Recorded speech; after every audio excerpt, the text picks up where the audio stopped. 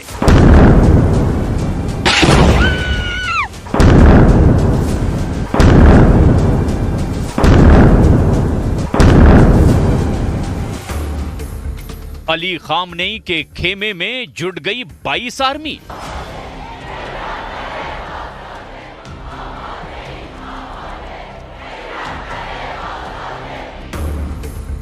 अब अमेरिका तक पहुंचेगी युद्ध की चिंगारी।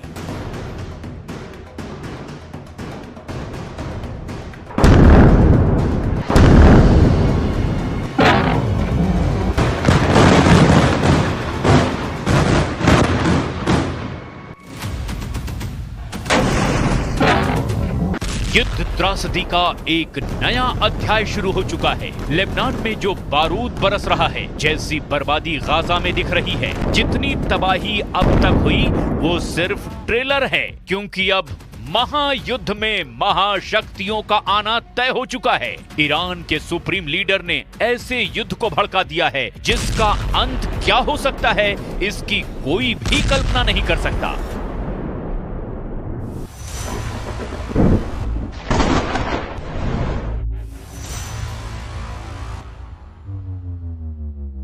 ईरान के सुप्रीम लीडर ने इजराइल के खिलाफ खुद हथियार उठा लिया है। राइफल दिखाकर खामनेई ने नेतन्याहू को धमकी दी है कि इजराइल धरती के नक्शे से गायब हो जाएगा। सुप्रीम लीडर के बारूदी भाषण के बीच तेहरान में इजराइल की बर्बादी की कस्में खाई गई हैं। नसरल्लाह और इस्माइल हानिया की तस्वीरों की प्रदर्शनी लगाकर ईरान ने इजराइल से आर पार की जंग का ऐलान कर दिया है।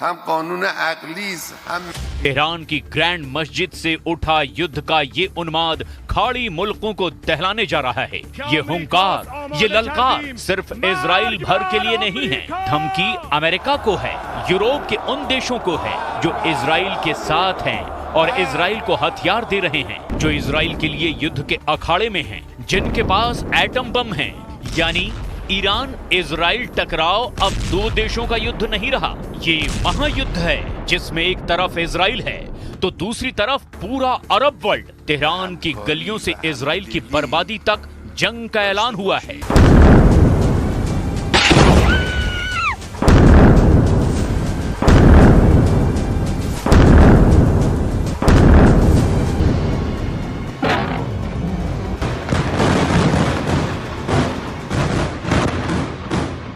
ईरान के सुप्रीम लीडर खामनेई ने खुल्लम खुल्ला बता दिया है कि इजराइल का वजूद मिटाने तक युद्ध होगा, जिसमें सभी अरब देश ईरान के साथ होंगे। दुश्मन मिल्लत ईरान